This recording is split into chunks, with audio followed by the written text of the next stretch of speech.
buenas tardes, bienvenidos. Gracias por su sintonía y su fidelidad de cada semana aquí en 2x3 en Salud. Altagracia Ortiz, una servidora, Doris Pantaleón, felices como siempre de que nos acompañen. Buenas tardes, Tati. Buenas tardes, Doris, ¿cómo estás? Yo estoy bien, ¿tú cómo estás? ¿Cómo pasaste tú toda esa lluvia? Porque ¿cuánto llovió en esta ciudad, Dios mío, en este país? En este país, y lo grande no es solamente la lluvia, lo que implica la lluvia para esta ciudad, lamentablemente, el congestionamiento y las inundaciones. O sea, no hemos tenido grandes inundaciones aquí en Santo Domingo, estoy refiriéndome, pero se complica todo. Desde que empieza a llover, de que cae un poquito de lluvia, las calles están totalmente intransitables. Persisten todavía, van a persistir hasta mañana domingo probablemente estas lluvias, pero ya más esporádicas. Sí, porque ha sido demasiado. Están saturados los suelos todavía. Por supuesto, por supuesto. Tuvieron que vertir algunas presas, desovar algunas presas porque fue mucha la lluvia. Y en pueblos ha visto situaciones diferentes, difíciles para poder enfrentar la lluvia.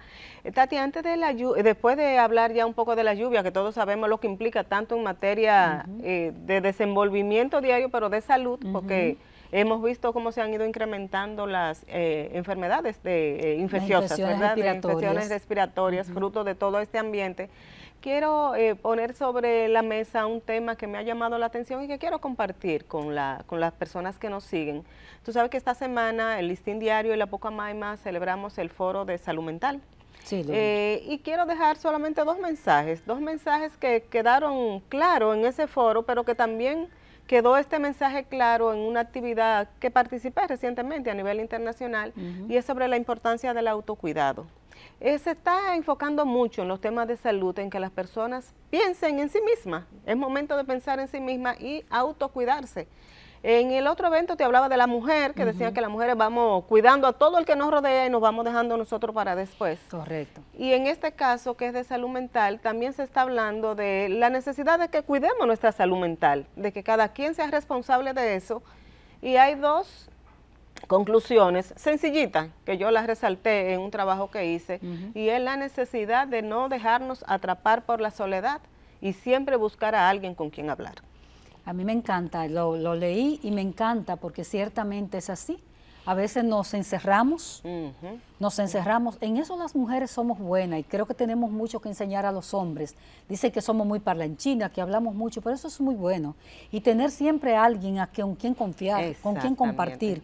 Creo que es una enseñanza buenaza de ese foro, que fue importante y que se estuvo reseñando, no solamente en el Listín Diario, que fue el autor intelectual de todo eso, sino que los demás medios de comunicación se hicieron eco de eso, justamente porque tras la pandemia de COVID-19 se desataron todos los demonios con la exacerbación de los problemas de salud mental. Y qué bueno que se le esté poniendo atención. Ojalá que sobre todo en materia oficial, pública, de los que toman políticas públicas no se queden los periódicos publicados y se pase de verdad a hacer prevención por la alta tasa de depresión, ansiedad y hasta suicidio que hay en la República Dominicana.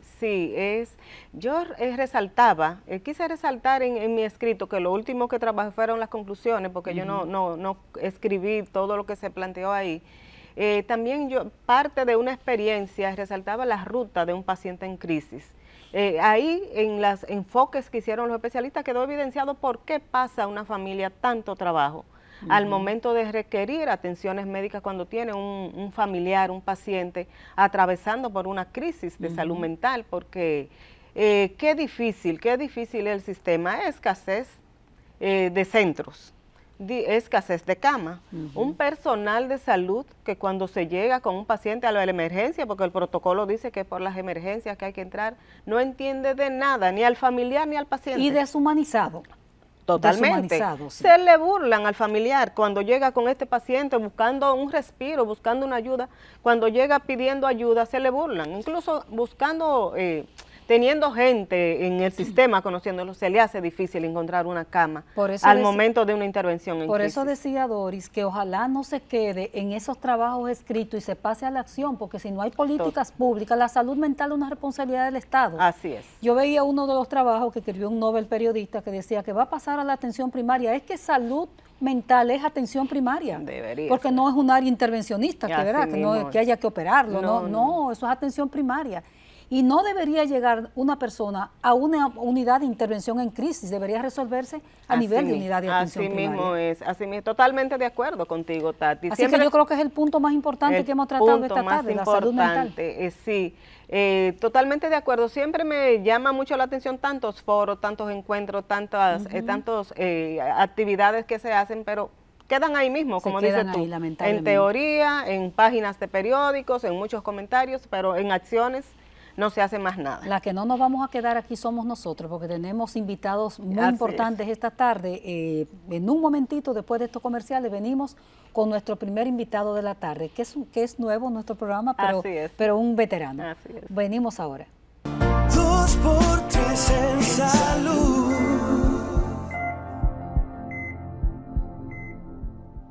Muchísimas gracias por continuar con el desarrollo, con todo el contenido de 2x3 en salud. Esta tarde tenemos el privilegio de tener con nosotros al doctor Pedro Báez. El doctor Pedro Báez decía que está con nosotros por primera vez, pero es un veterano en la cirugía, es cirujano, oncólogo y laparoscópico. Trabaja para Sedimat y para otros centros también. Buenas tardes, doctor. Muy buenas tardes, un placer estar con ustedes. Bueno. Ya prácticamente nada más trabajo para Sedimat. Ah, ya está para Sedimat. Claro, han pasado los años y uno se va replegando. Muy bien, trabajando un poco también pensando en uno, ¿verdad, doctor? Claro. En ese justamente como hablábamos. Claro, sí. No, y además el tránsito, como yo la oí hablando usted del tránsito, tremendo. El trajín, otras consultas, mucho estrés. Entonces, uno quiere quedarse en un sitio que idealmente como Sedimat. Y allí uno despliega toda su actividad. Así mismo, doctor.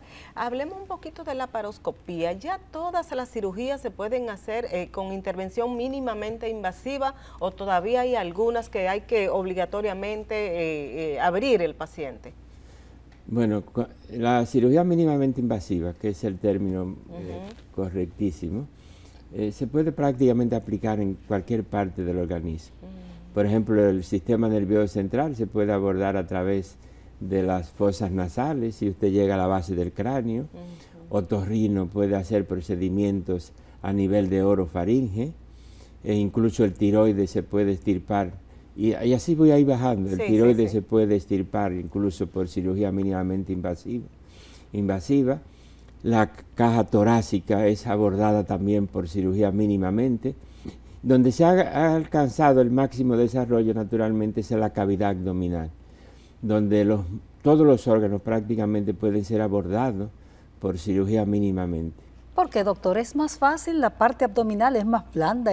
Explícanos un poco. Sí, porque el abdomen tiene una ventaja de que se puede distender con el gas que se le introduce, también la caja torácica.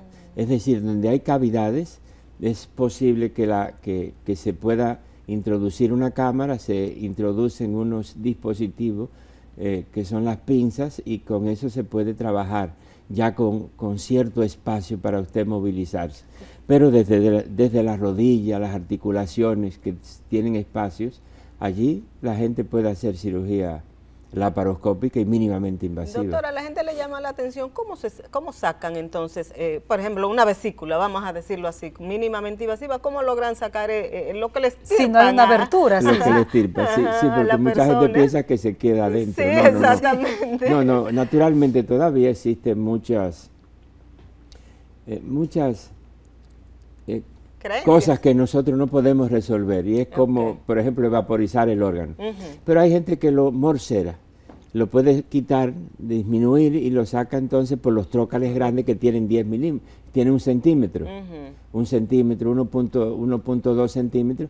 Y por ejemplo, una vesícula que tiene cálculos pequeños, usted la puede extraer a través de un trócal de 10 o 12 milímetros. Ahora, cuando son órganos más grandes, por ejemplo, digamos el vaso, el riñón, el útero, pues usted tiene que hacer muchas veces lo puede hacer por orificios naturales, como es la vagina, o tiene que hacer una pequeña incisión. Por suerte las mujeres tienen muchas cesáreas y a veces uno camuflajea la herida de su cesárea con una pequeña herida. Pero lo que hace en la cirugía laparoscópica es una especie de succión de ese órgano que se va a extraer. ¿Se succiona? No, se extrae por esos orificios. Ok, doctor, ¿y porcentaje de cirugías se están haciendo ya en República Dominicana vía laparoscópica, más o menos, si usted tiene la idea? Bueno, lo que pasa es que República Dominicana no es uniforme, pero en los centros de avanzada, me imagino, por ejemplo, Sedimá, Hospital General, Exacto. el HOME, algunas clínicas muy desarrolladas de alta tecnología, los procedimientos, por ejemplo, la vesícula, debe de estar en 80, 90 o 100%. Ahora mismo porque la cirugía se va estandarizando. Entonces, por ejemplo, ya se dice la colecistectomía debe ser laparoscópica. Un ejemplo, la apendicectomía que no está complicada debe ser laparoscópica. Esa es la cirugía estándar. Entonces, bueno, la mayoría de los cirujanos quieren llegar a ese nivel de estandarización, es decir, lo recomendado. Pero en términos generales todavía yo creo que debe dar como un 25, un 30%. O sea que hay que seguir trabajando. Hay que seguir trabajando porque sobre todo es una tecnología que al principio se pensaba que podía ser muy cara. Ya los medios, las aseguradoras, que muchas veces no quieren cubrir porque obviamente es un poco más caro. Tienen un aparato de laparoscopio que cuesta, tiene pinzas de laparoscopio que son caras, etcétera, etcétera. Y entonces, bueno, las aseguradoras, el paciente tiene que gastar un poco más de dinero. Un costo-beneficio, porque tú tienes un paciente... Porque tiene un costo-beneficio. Probablemente un poquito menos de complicaciones, una recuperación más rápida, menos analgésicos, menos antibióticos. Exacto, al final... Y el paciente se siente como si no estuviera operado. Exactamente, no hay esa incapacidad larga del paciente. Para nada. Yo le decía a alguna gente que uno se acuerda todavía cuando operaba una vesícula en los años de 1980. El paciente pasaba casi 5, 6, 7 días en la clínica. Ingresado. Y muchas veces debutaba con un tromboembolismo pulmonar. O una infección, doctor. Porque... O tromboembolismo pulmonar, que era frecuente. Pero ya eso prácticamente no se ve. El paciente se opera hoy y en la tarde o al otro día se va. Excelente. Doctor, ¿y cuáles son las cirugías que más se hacen en República Dominicana? Bueno, sigue siendo, ya te digo, la colecistectomía. Pero también ha ganado mucho cuerpo la cirugía bariátrica. Entonces, bueno, ya un porcentaje, ya es una disciplina establecida en la cirugía laparoscópica, la cirugía bariátrica. Y la cirugía bariátrica también ha permitido que los cirujanos se desarrollen rápidamente. Porque adquieren gran destreza en la cirugía laparoscópica y eso les lleva entonces a hacer con facilidad otros procedimientos laparoscópicos, una esplenectomía, cirugía de hernia hiatales, colecistectomía, resecciones y biopsias hepáticas, cirugía gástrica de diferentes, las mismas histerectomías, cirugía de urgencia laparoscópica, es decir, es un mundo el que se abre. Por ejemplo, Sedimá debe de estar ahorita por 1.500 laparoscopías al año, que es una cifra muy importante. Y Sedimá, como fue de los primeros que prácticamente facilitó que se hiciera la cirugía laparoscópica, pues allí se desarrolló un gran equipo. Entonces nosotros fuimos cirugía laparoscópica aplicada al colon, cirugía laparoscópica aplicada a la cirugía bariátrica, cirugía laparoscópica aplicada a otros procedimientos oncológicos, a procesos inflamatorios, etcétera, etcétera.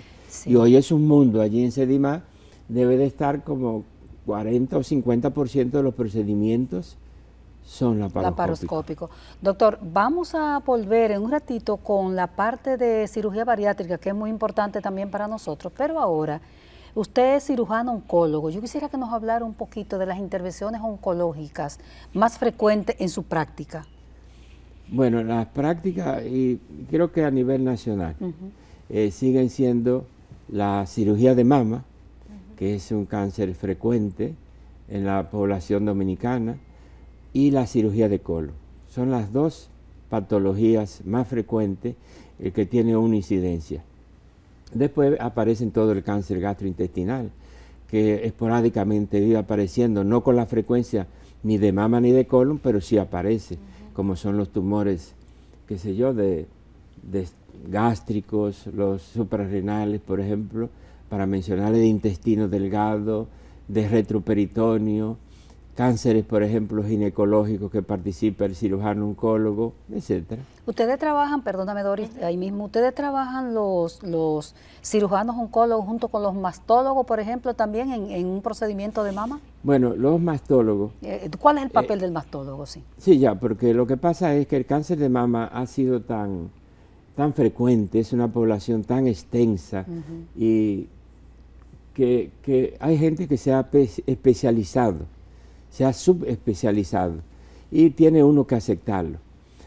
Por ejemplo, antes el cirujano oncólogo, bueno, pues trataba los diferentes tipos de cánceres, pero uno ha tenido, yo creo que es una tendencia así como sucede en Estados Unidos, a que el cirujano oncólogo se vaya dedicando a áreas más específicas. Cada vez se especialicen más. Claro, porque por ejemplo comienza una población a exigir que la gente nada más se dedique a mama.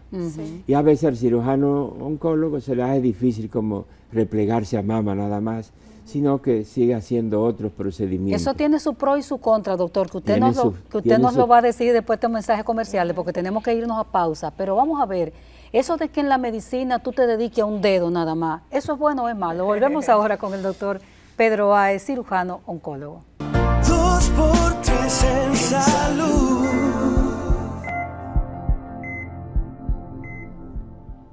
Estamos conversando con el doctor Pedro Báez, cirujano oncólogo. Él trabaja en Sedima porque ya le ha dejado las otras prácticas para estar más tranquilo, doctor. Doctor, estábamos hablando de las cirugías oncológicas y de esa subespecialización que tienen los médicos. Preguntaba Altagracia que si es bueno o malo que un especialista, un médico, se especialice, por ejemplo, en cirugía de un dedo, específica, en cirugía, en áreas específicas. ¿Eso es bueno, doctor? ¿Eso ayuda a las ciencias médicas? Bueno,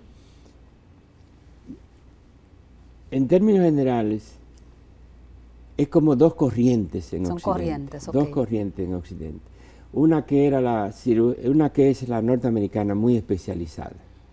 Y quieren, por ejemplo, en el ojo hay como 10 o 12 especializaciones. Sí. En nariz como 10 o 12 especializaciones, casi en la punta de la nariz, otro en el cornete. Bueno. Sí. Y la verdad es que es un lío, pero cuando hay una gran población demandante, por ejemplo, de determinados puntos, es bueno que tenga una subespecialización, porque es una gran población. Ahora, cuando países como el nuestro, por ejemplo, no es posible que haya una subespecialización, porque entonces muchas veces los profesionales ven 1, 2, 3 o 4 casos, no ven una gran población y realmente no representa mucho. No tienen esa casuística. No tienen una casuística. Los hospitales nuestros, nosotros no le podemos dedicar, por ejemplo, a, qué sé yo, a tumores de la cola del páncreas, un departamento. No puede. ¿Cuántos van a llegar? Van a llegar 2 o 3 al año, 4 al año. Entonces se espera que una persona que tenga un conocimiento holístico, global de la cirugía oncológica, sea la que trate esos casos que son casi esporádicos. Ahora, en la mama, el cirujano oncólogo es quien ha tratado siempre la cirugía, las patologías de mama, y está preparado y prácticamente su entrenamiento es un gran entrenamiento en mama, casi más que en los otros aspectos. Pero la demanda y la influencia norteamericana ha hecho que determinadas poblaciones ven un gran mercado allí y se dediquen nada más a mama. Creo que es una competencia sana, pero el público debe de saber que el cirujano oncólogo, que sigue tratando mama, porque hay algunos que no la tratan, bueno, pero el cirujano oncólogo que sigue tratando mama, no es una competencia y está preparado para tratar. Además no hay mucho mastólogo en el país. Aquí no, en el patólogo, creo que hay dos. En el país nada más deben de haber 2 o 3. Y algunos que se están formando ahora. Doctor, una pregunta, no sé si se la sabría explicar bien, que es lo que quiero preguntarle. ¿Qué diferencia hay entre el cirujano oncólogo, sabemos que con cáncer que estamos bregando, y el cirujano general? O sea, ¿qué ven ustedes como oncólogo que debe ser un paciente con cáncer ir donde ustedes y no que sea un cirujano general, como dice usted, que opere? O sea, el órgano tiene como unas características diferentes cuando es cáncer. Explíquenos esa parte. No, pero la cirugía oncológica es una cirugía, es una subespecialidad. Sí. Es como que tú llegaste a cirugía y entonces a ti te van a dar un entrenamiento para tratar Cáncer. cánceres. Porque mucha gente, bueno, no tiene un conocimiento de disecciones, de la disección. Entonces, toca tumores, disemina tumores, no conoce los planos. Puede hacer un desorden en términos populares. No, Digo, puede hacer un desorden si no tiene el entrenamiento. Es muy posible que lo que se necesita no lo haga correctamente. Correcto. Que son, por ejemplo, tumores con márgenes establecidos, que debe de conocer lo que no trata, con planos faciales que el cirujano oncólogo se ha entrenado para eso, con disecciones ganglionares. Es decir, tiene algo más que el cirujano general. Ha aprendido a tratar el tumor primario y a tratar los ganglios. Como a conocer también, más por dentro lo que... Y también a saber cuándo operar determinados tipos de tumores, que es muy importante. No es simplemente cortar, ligar, cortar y extraer. No. Se necesita algo más. Con frecuencia, doctor, escuchamos en la población que decían, lo abrieron y lo cerraron porque seguido. Encontraron un cáncer o qué sé yo. ¿Qué es lo que pasa en ese sentido, doctor? Bueno, ay. Eso lo dice mucho el pueblo. Si lo tuvieron que cerrar seguido. Sí. Bueno, a veces ya hay estudios. Los estudios de imágenes han llegado son muy buenos y una muy buena valoración muchas veces permite que usted no abra un paciente y lo cierre. Pero muchas veces en determinados tumores, cáncer de ovario, por ejemplo, muchos cirujanos, y incluso el cirujano oncólogo, puede abrir un tumor y cerrarlo, considerando que es mejor esperar un tratamiento neoadyuvante. Muchas veces porque el tumor se ha extendido más allá de los planos anatómicos ideales y entonces el cirujano no puede hacer daño, una de las máximas de la medicina. Claro. Un paciente no debe de entrar a cirugía y salir peor en términos generales. Uno sabe que tiene un riesgo, pero ese riesgo tiene que ser sopesado. Yo te puedo someter a un riesgo, incluso de muerte, de complicaciones importantes, pero si yo siento que lo que te estoy ofreciendo vale la pena correr ese riesgo. El cirujano oncólogo es quien tiene, que está preparado en términos generales para un momento dado decir si un tumor es irresecable o no. En el caso, doctor, del cáncer de mama, que tiene una incidencia tan alta en la República Dominicana, también uno escucha decir, en el mismo orden que decía Doris, no le van a hacer mastectomía. Ella tiene cáncer, pero no le van a cortar, no le van a amputar la mama. ¿Cuándo y por qué se decide eso? ¿Cuál es el criterio para decidir que a una mujer hay que hacerle una mastectomía, o sea, amputar, se dice, la mama? Sí. Ajá, erradicar la mama o se queda. ¿Por qué? Bueno, porque lo hemos visto. El cáncer de mama tiene estadios. Entonces tú tienes 1, 2, 3, 4. Por ejemplo, el estadio 1 es que está muy localizadito en la mama y estadio 4 que se ha ido fuera de la mama, metástasis. Se expandió. Se ha ido a hígado, a pulmón, a hueso, se ha ido entonces. Y de eso va a depender. Si uno encuentra estadios del cáncer de mama que está en 1 o 2, que no tiene ataque ganglionar, ataque a los ganglios axilares, que tiene también una serie de factores que se hacen ahora de inmunohistoquímica para nosotros ver la agresividad del tumor. Entonces, si es un paciente, por ejemplo, que tú lo tienes en estadio 1, un tumor de 2 centímetros de diámetro o menos de 2 centímetros de diámetro, usted puede optar por un tratamiento quirúrgico de entrada.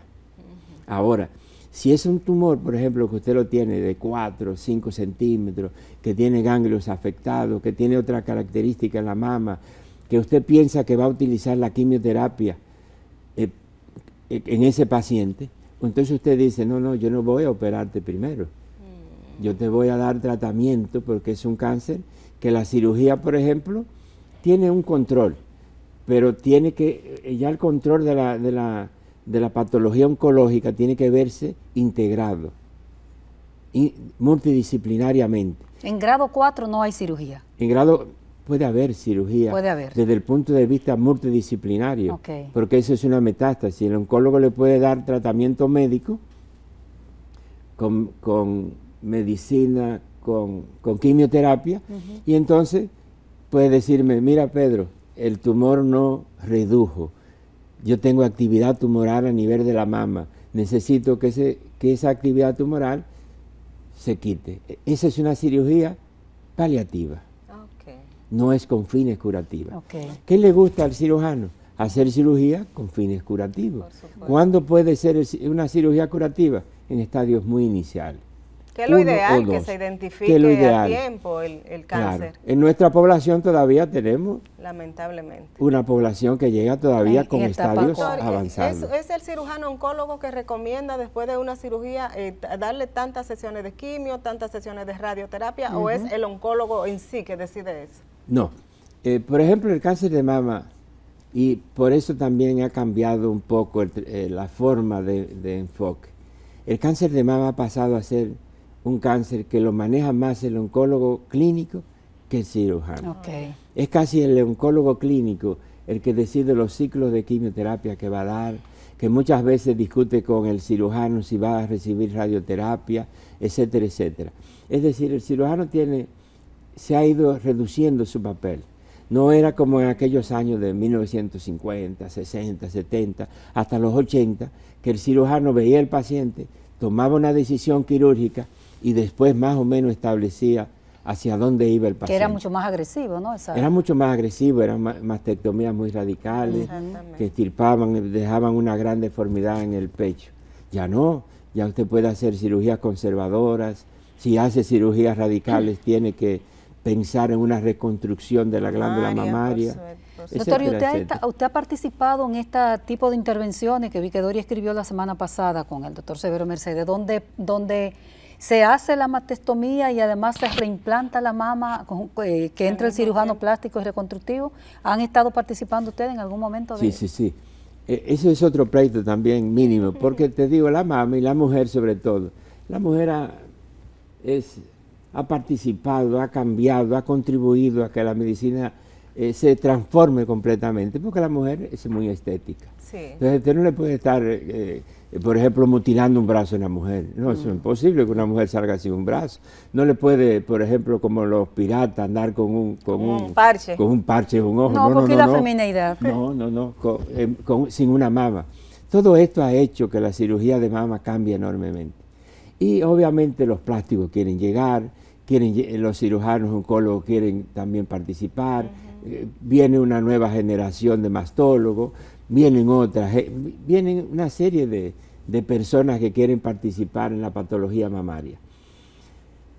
Modernamente, desde el año prácticamente 1990, ha venido desarrollándose lo que es la cirugía oncoplástica. Doctor, vamos a pedirle un permisito y cuando regresemos usted nos va a hablar un poquito de eso, de oncoplástica, que está bastante interesante. Regresamos en un momentito. 2x3 en salud.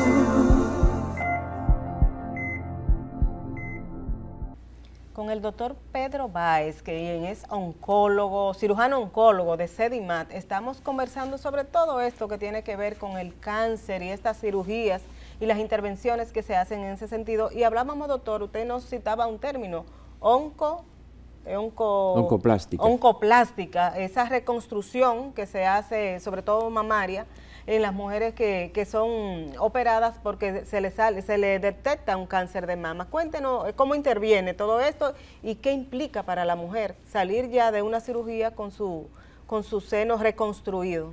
Bueno, déjeme decirle, a forma casi jocosa, que a veces uno dice, bueno, para las mujeres es bueno que algunas mujeres hasta el cáncer las beneficia, porque la verdad que la cirugía oncoplástica vino a la reconstrucción. Trata el cáncer de mama, pero al mismo tiempo la mujer sale reconstruida, sale orgullosa, o sale con sus senos, si los tenía caídos, sale con ellos arregladitos. Bueno, ¿qué es la cirugía oncoplástica? Es tratar el cáncer con una visión estética para la mujer. Como son cánceres generalmente muy temprano, se extirpa el cáncer muchas veces con márgenes negativos la mayoría de las veces, eso deja un defecto en la mama y entonces el cirujano oncólogo se ha especializado en cómo dejar esa mama sin unas deformidades que se producían antes. O sea, que es el mismo cirujano oncólogo que puede hacer esa reconstrucción. Es el cirujano oncólogo o gente que se especializa en la mama. Cirujano plástico. No tiene que ser cirujano plástico. Bueno, entonces, el cirujano oncólogo se desarrolla esa disciplina. Y ya prácticamente el cirujano que trata mama, modernamente, es un cirujano, tiene que ser oncoplástico. Perfecto. Oncoplástico, y eso le lleva a hacer reconstrucciones, a hacer colgajos, a hacer modificaciones. ¿Qué pasa? Hay una mama que no está tocada por el cáncer. Y entonces, bueno, esa mama, ¿quién la va a tratar? ¿La trata el cirujano oncoplástico, que ya se ha desarrollado para hacer no una cirugía con fines estéticos puramente? Exacto. No sé, una diva, qué sé yo, no es el objetivo, pero que una mujer salga, por ejemplo, con una reconstrucción y que se sienta agradecida de esa reconstrucción, eso es lo que hace el cirujano. ¿Y qué pasa con el otro seno, con el que no es tocado? Eso es lo que le digo. El cirujano lo hace tiene que entonces a la vez. Simetrizarlo. ¿Qué es eso, simetrizarlo? Ponerlo parecido a como quedó su cirugía. Correcto. Porque, por ejemplo, si tú cambiaste tu complejo areola-pezón, lo subiste, no puedes tener uno aquí arriba y el otro aquí abajo. ¿Y el cáncer de mama se puede dar en una sola mama, no en las dos? No se puede dar en las dos. En las dos. Sí, hay un porcentaje no muy alto, pero hay un porcentaje de bilateralidad. Doctor, estos temas que, bueno, con el doctor nos faltaría tiempo, que usted está tratándonos hoy aquí, y hemos hecho mucho énfasis en el cáncer de mama y en los cánceres en sentido general. Ustedes han estado la semana entera, desde el pasado jueves, tratándolo en una jornada. Háblenos un poquito de esa jornada, doctor. Bueno, es una jornada, fue una jornada excelente, porque allí se presentó, por ejemplo, lo que es EDIMA como el estándar de tratamiento. Esa es la jornada Juan Manuel Taveras. La jornada Juan Manuel Taveras, y se ha presentado como con la madurez propia de SEDIMA, mostrando los logros que se han logrado en estos años, estos 25 años. 25 años. Y sobre todo esta 19ª jornada, pues eso es lo que ha mostrado. Por ejemplo, en el área de tiroides, allí, por ejemplo, los avances y cómo SEDIMA trata el cáncer de tiroides. Es una presentación que hizo la doctora Silvia Batista. También innovaciones que van a venir pronto, como es la ablación de nódulos pequeñitos del tiroide, incluso que puedan contener cáncer tratado con ablación, que probablemente sea SEDIMA. La ablación es diferente al yodo que le dan. Sí, es como una radioterapia dirigida, y entonces es muy posible que eso se aplique, porque en nuestro país hay una patología de tiroides muy importante. Sí, muy importante. En SEDIMA también se tratan más de unos casi 500 ¿pacientes al año? Sí, pacientes de tiroides al año, tal vez un poco más. Sí. También se habló allí de cirugía bariátrica, de cirugía de colon. El gran tema de la cirugía bariátrica. Sí, de la cirugía bariátrica, sobre todo los avances que hay, porque ya estaba la clásica, la manga y el bypass gástrico, pero se han ido desarrollando nuevas técnicas. Y ahora, por ejemplo, con el doctor Luis Betancur a la cabeza, se expuso allí dramáticamente lo que es la bipartición. Es decir, el intestino prácticamente se divide una mitad, que es la es la de absorción, y otra mitad que es prácticamente de mala absorción. ¿Y esa tiene qué ventaja?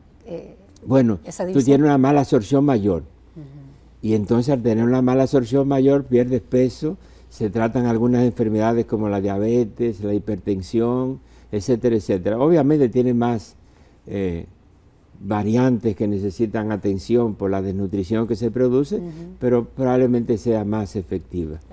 También los avances se expusieron de forma magistral, avances en cirugía, incluso en cirugía de hernia. En cirugía de hernia, el doctor Domínguez, que fue presidente del Colegio Dominicano de Cirujanos, técnicas novedosas de hacer prácticamente hernias de la pared abdominal por vía laparoscópica. Y es como les decía ahorita, la cirugía laparoscópica cada día abre mucho más campo. Los ortopedistas, enorme presentación también. Interesante. Sí. Doctor, ¿y República Dominicana cuenta con los cirujanos que necesita para responder a la demanda? Sí. Bueno, no es que necesita para la demanda, porque la demanda todavía en nuestro país es una demanda baja. que tiene, sí, es baja porque es relativamente costosa cuando usted, hasta que las aseguradoras y el sistema de salud no entienda que toda esta tecnología hay que aplicarla y que se van a popularizar, sigue siendo todavía un poquito difícil. La gente entonces se acerca, cirugía laparoscópica, pero me están cobrando una diferencia, el seguro no me quiere cubrir, espérate. Bueno, todo eso hace que la demanda todavía no sea alta. Pero como les decía ahorita, en los centros de punta, Sedimá, algunas clínicas, etcétera, etcétera, está el personal entrenado que yo creo que puede darle frente a esos problemas. ¿Qué importancia tiene, doctor, de manera científica para ustedes? Ese ágape científico que desarrollaron ustedes en la jornada Juan Manuel Tavera, ¿qué importancia tiene para la medicina esa? Tiene mucha. Primero porque Sedimá o cualquier institución, pero en este caso Sedimá, que haga jornadas para mostrar los logros y el establecimiento de una conducta terapéutica madura, es importantísimo. ¿Por qué? Porque eso es lo que es un ejemplo para las otras instituciones y es un faro que nosotros debemos perseguir y tratar de alcanzar. Y además la medicina es capacitación continua, ¿no? Claro, esa es una. Entonces es un logro, pero también Sedimá es un esfuerzo, porque son esfuerzos económicos que se realizan. Presenta esto, trae invitados internacionales para ver qué ellos están haciendo allí. Correcto. Que también es otro estímulo para nosotros crecer un poco más. Perfecto. O crecer hacia donde nosotros, a esa burbuja que nos muestran que viene desde fuera. Y al mismo tiempo para los profesionales, para los residentes, para los estudiantes. Es decir, es un ambiente cultural inestimable. Sí, correcto. Bueno, pues doctor, yo creo que con el doctor hemos agotado. Sí. Claro, tenemos que invitarlo de nuevo porque siempre es interesante, doctor. Pasa que los cirujanos son sumamente ocupados, Dori, y casi es un milagro que saquen un tiempecito para estar con nosotros. Sí, pero es muy importante porque le llevan esos mensajes a la población. Y además se entiende la importancia de que República Dominicana siga avanzando a esas tecnologías y que la seguridad social responda a esas necesidades. No, doctor, casi lo vamos a despedir ya, pero díganos nada más una cosa que a Dori le gusta mucho, que se pregunte. ¿Usted ha llorado tras una cirugía que se le haya muerto a un paciente, doctor? Creo que sí. Sí, que lo que habla de la humanidad de nosotros, ¿verdad? Bueno, que se nos quedó el tema de esa humanización en los servicios de salud. Bueno, sí, no tenemos tiempo porque es un tema largo, pero obviamente que cuando hay un fracaso, y sobre todo cuando hay un fracaso que usted no espera porque fue un accidente o porque el paciente no toleró algún tipo de procedimiento o tuvo colaterales, comorbilidades que no permitieron rebasar una patología en cuestión, bueno, pues a uno le da una gran tristeza. Una gran tristeza. ¿Se ha ido triste? Es un fracaso que duele. ¿Se ha ido triste a su casa? Sí. Bueno, doctor, muchísimas gracias. Queremos despedirlo en este momento, agradecerle, como dice Altagracia, sabemos lo ocupado que son los médicos cirujanos en nuestro país, por estar aquí llevándole orientación a nuestros amigos televidentes y nada, tenemos el compromiso de volverlo a invitar de nuevo. Bueno. Así que muchísimas gracias por acompañarnos, doctor. Seguimos con nuestra siguiente invitada. 2 por 3 en salud.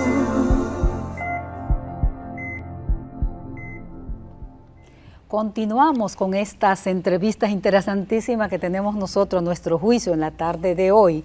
Y ahora corresponde a Kenia González. Kenia González es la directora de Serem Group y es un centro que se encarga de capacitación y consultorías en salud. Ella es experta, aunque tiene base de comunicadora, es experta en eso de capacitación.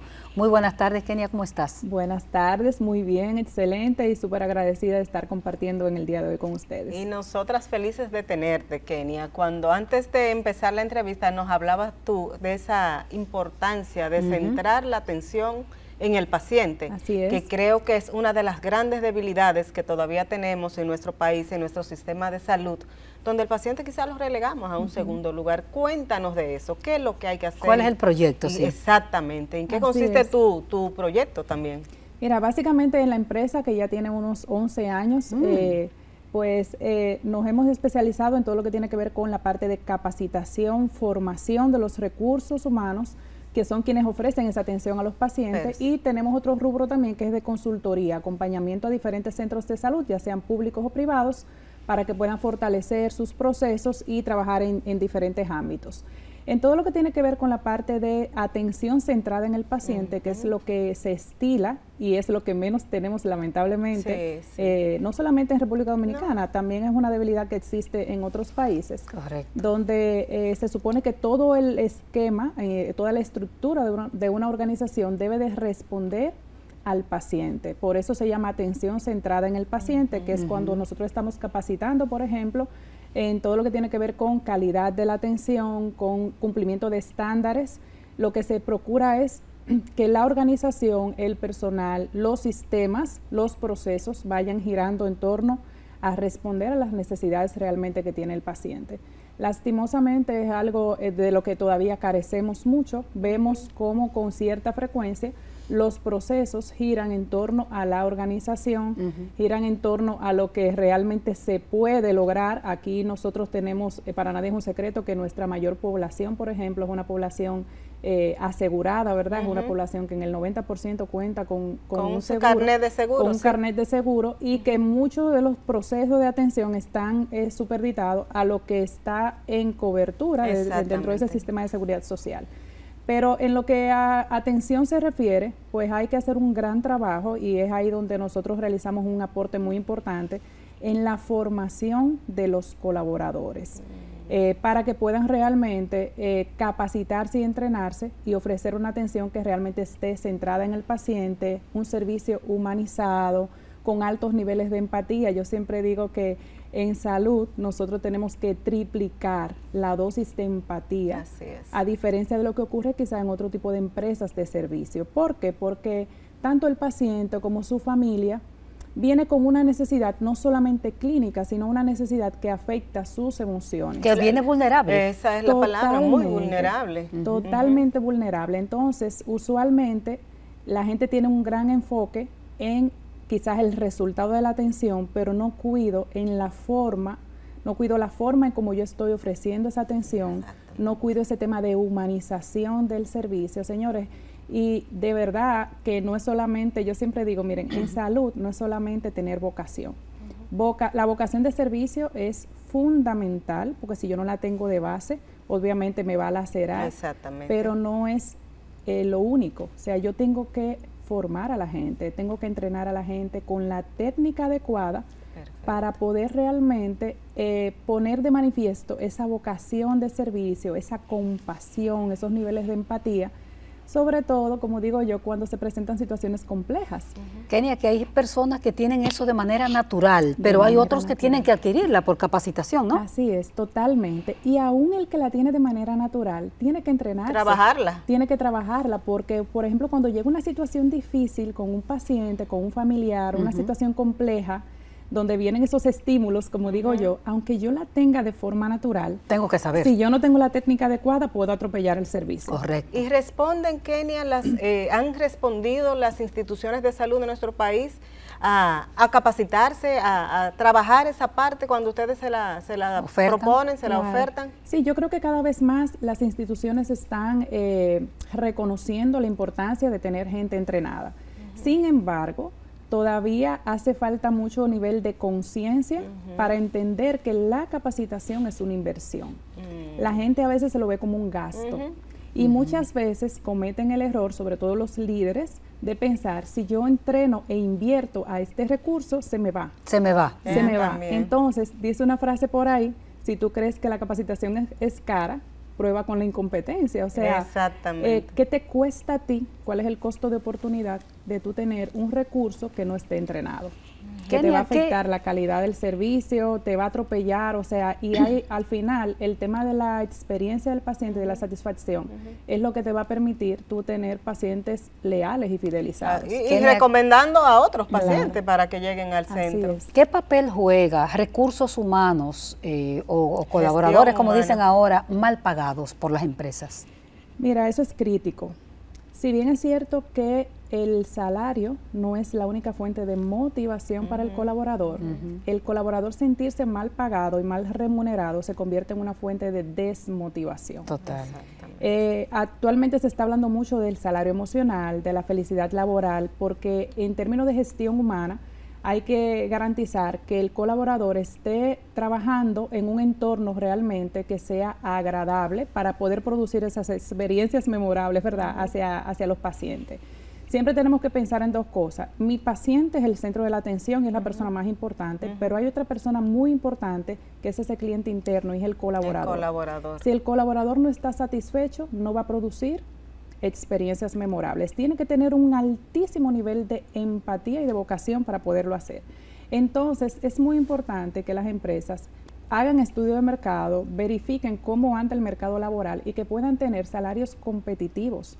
Porque yo quiero, por ejemplo, que es algo que vemos con mucha frecuencia. Creo que ahí se pierden mucho las empresas. Se pierden muchísimo. Entonces, yo quiero como empresa tener a los mejores, pero no quiero pagar lo mejor. Kenia, pero aparte de ese salario, tú hablabas de la felicidad laboral. ¿Cómo se logra? O sea, aparte de un salario competitivo, que por supuesto la persona es el incentivo principal, pero ¿qué otras cosas deben hacer las empresas para garantizar esa felicidad laboral en el colaborador? Mira, es tener una estrategia, ¿verdad? Hay que verlo como una estrategia organizacional y trabajarlo de la mano en las empresas, por ejemplo, en la parte de recursos humanos, usualmente tienen unidades de beneficio laboral, ¿verdad? Entonces, hay que verlo como una estrategia. Hay una serie de beneficios que se pueden construir para los colaboradores que no están atados necesariamente a un salario. Por ejemplo, tú poder tener temas cubiertos de salud, por ejemplo, laboral para los colaboradores, para la familia de los colaboradores. El tú poder decir, bueno, viene el año escolar, vamos a ver cómo nosotros, por ejemplo, apoyamos al colaborador con algún incentivo adicional para el tema de pago de colegios o para, qué sé yo, compra de útiles escolares. El tú tener, por ejemplo, dentro de la organización en salud se manejan altos niveles de estrés en la mayoría de las posiciones.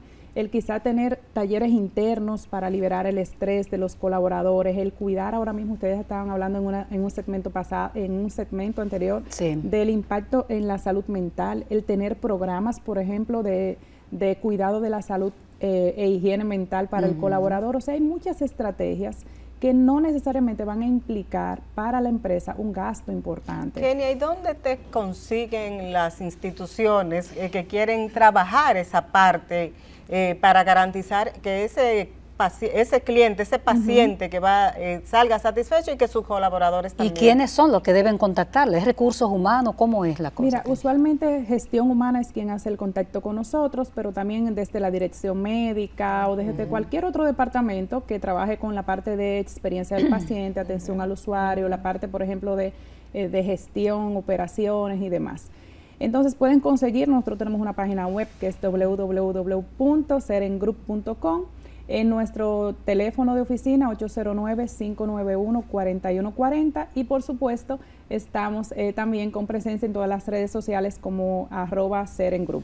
Excelente. Kenia, una última preguntita que se nos terminó el tiempo y así bien vamos breve. A prometerle para el año que viene que venga con más. Porque es muy interesante. Esos buzones de sugerencia que vemos que han puesto funcionan. Se leen, funcionan. Mira, depende mucho de la cultura de la organización. Los buzones de sugerencia responden, digamos, hacia una regulación del Ministerio de Salud Pública. Para un centro de salud ser habilitado tiene que tener un proceso de digámoslo así, es un derecho que le asiste al paciente el poder externar quejas, sugerencias y demás. Entonces, es reglamentario, es regulatorio tener los buzones. Ahora bien, ¿qué nos encontramos con mucha frecuencia? Con que tengo el buzón, pero no lo reviso, no tengo el formulario para que el paciente deposite y se quedan ahí. Un proceso adecuado va a implicar a que se haga una revisión 2 veces por semana, por lo menos, una recogida de esos formularios, que se revise esa documentación y que una vez yo la reciba, pues pueda tabular, pueda generar informes y sobre todo que la razón de ser de los buzones es poder recibir las quejas o las sugerencias de los pacientes y a lo interno poder tomar acciones de mejora continua, porque es una herramienta valiosísima que me permite a mí escuchar la voz de ese paciente y generar transformaciones en función de eso. Kenia, nosotros te vamos a prometer que para el próximo año, porque ya estamos terminando vas a venir para la hora completa del programa, porque nosotros creemos mucho en eso que tú estás haciendo, porque hay que humanizar la salud definitivamente. Totalmente. Muchísimas gracias por tomarte tu tiempo y estar con nosotros. Pues un placer, de verdad, encantadísima, y Dios mediante nos vemos el año que viene. No lo recuerdas si se me olvida. A ustedes también muchísimas gracias, y si no pudo ver el programa completo a través del canal habitual Teleradio América, entonces búsquenos en nuestro canal de YouTube 2x3 en Salud y en todas nuestras plataformas, en nuestras redes sociales. Nos vemos la próxima semana por aquí por Teleradio América.